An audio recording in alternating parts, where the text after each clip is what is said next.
Yo, welcome kembali lagi bersama saya. Di sini saya akan membuat sesi baru di channel saya ini, yaitu penjelasan yang sedang viral. Penjelasan bahwa kita ketahui penjelasan yang viral sekarang itu mega trust. Banyak banget yang membahas tentang bencana mega trust. Mega trust itu apa sih? Mega trust adalah bencana alam lebih ke gempa bawah laut atau gempa tsunami yang memiliki skala kekuatan yang besar sampai 8,9 sampai 9,0 atau 9 atau 8,5 berapa. Kita tahu di Jawa sendiri, menurut prediksi BMKG, di Jawa mega trust itu kekuatan skalanya itu 8,9.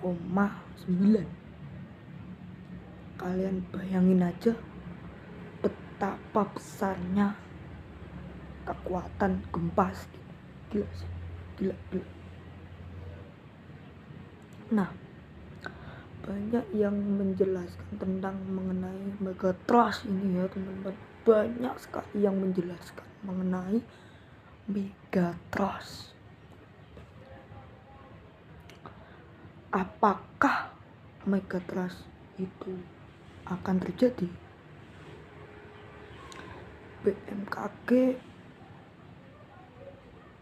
menyatakan kesalahannya kepada rakyat Indonesia atas prediksinya itu membuat rakyat Indonesia sangat waspada dan ada yang belum siap untuk menghadapi gempa mega trust itu. Nah, pasti warga Indonesia semua orang pasti percaya dengan Tuhan, bukan percaya dengan Tuhan, tapi yang namanya prediksi.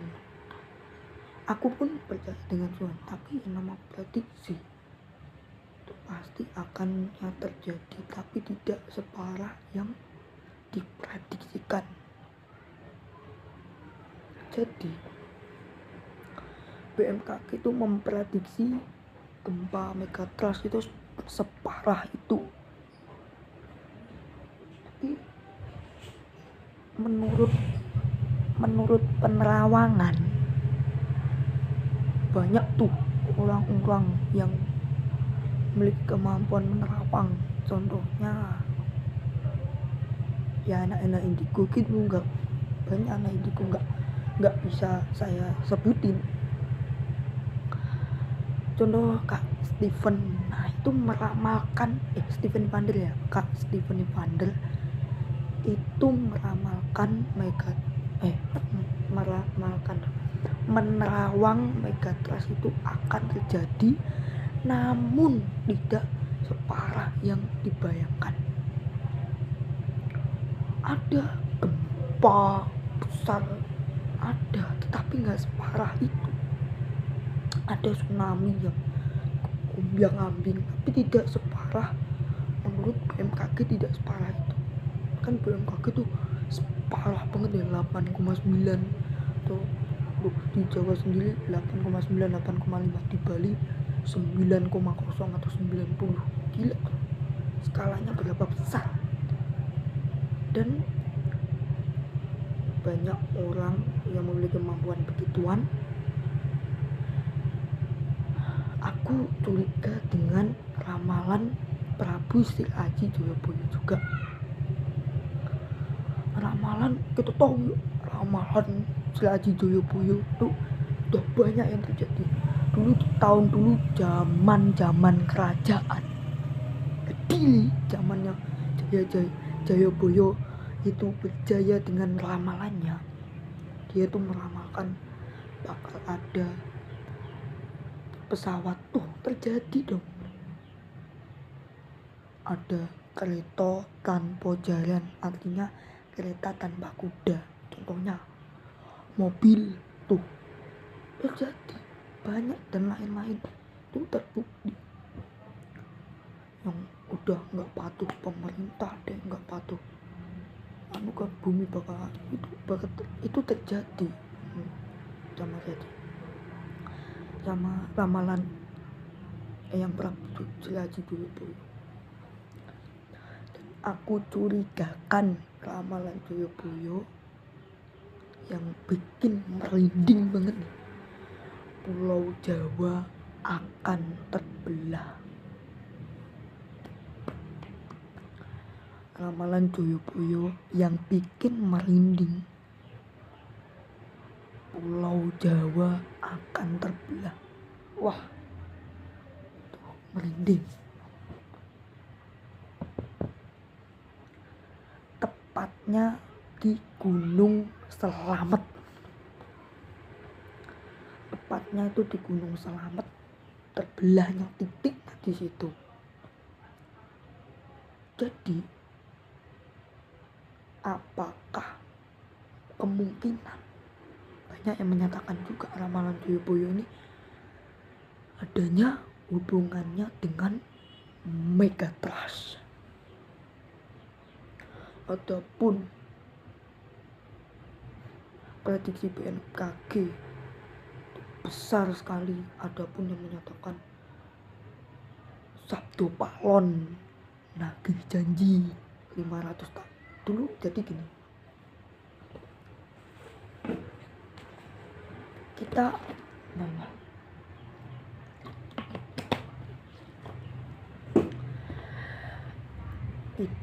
kembali, apa itu Sabdo Palon.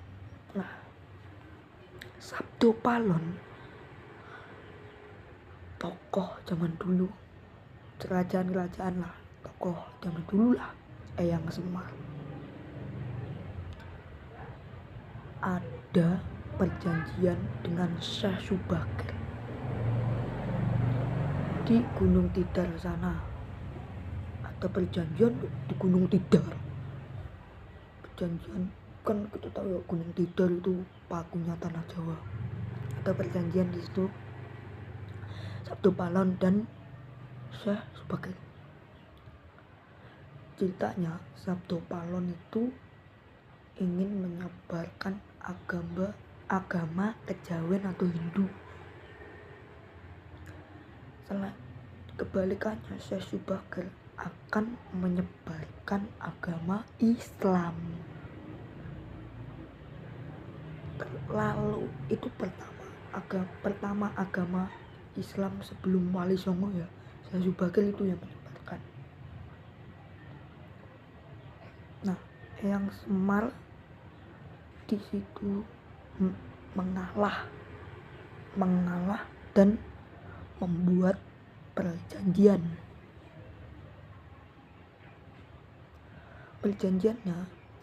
Syekh Subakir boleh menyebarkan agama Islam, namun 500 atau 1000 tahun kemudian Sabdo Palon akan kembali ke tanah Jawa dan nagih janji dan mengembalikan agama kejawen itu. Apakah Sabdo Palon nagih janji terus saking kuat energinya, terus Pulau Jawa terjadinya Megatrust? Why? Kita tahu tokoh leluhur dahulu itu bukan main-main. Tenaganya itu bukan main energi. Apakah itu berhubungan? Why? Bahwa kita tahu perjanjian itu sudah lama sekali. Apakah Sabtu Palon lagi janji? Why? Nah, video ini saya tidak akan lama-lama.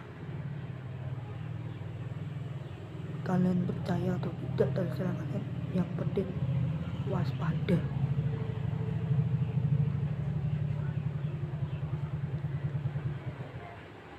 Ya, yang gua katakan di awal video tadi, Megatrust akan terjadi, namun tidak separah itu.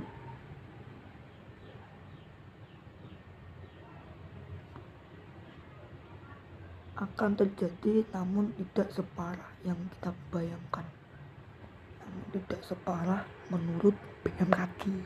BMKG itu gua.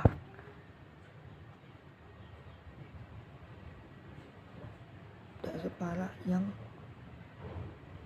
mungkin menurut kesimpulan orang-orang indigo sih itu, aku belum tahu.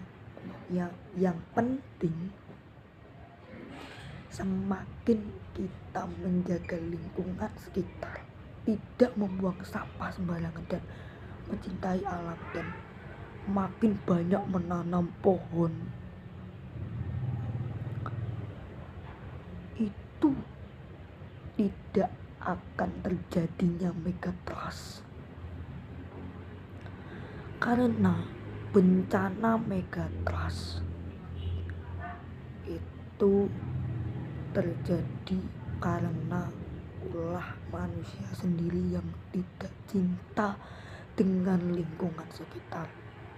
Jadi semakin kita menjaga lingkungan, semakin kita waspada, Megatrust insya Allah tidak akan terjadi. Gitu. Itu kesimpulannya. Menurut saya gitu. Karena contohnya bencana banjir itu kan ulah manusia. Tsunami itu juga bisa ulah manusia, yang membuang sampah ke laut itu juga bisa. Membuang sampah ke sungai itu bisa tersumbat arusnya dan menjadi banjir. Itu juga bisa.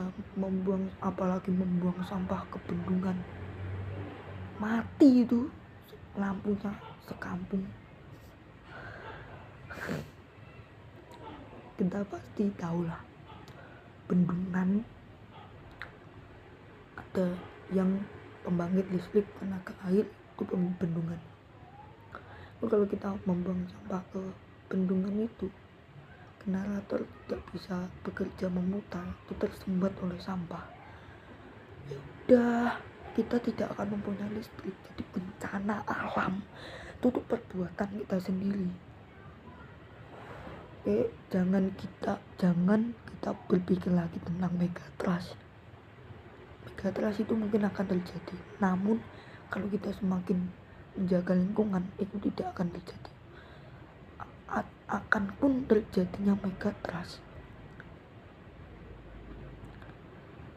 itu tidak separah BMKG. Oke, bye. Mungkin video itu sampai situ aja. Bye bye.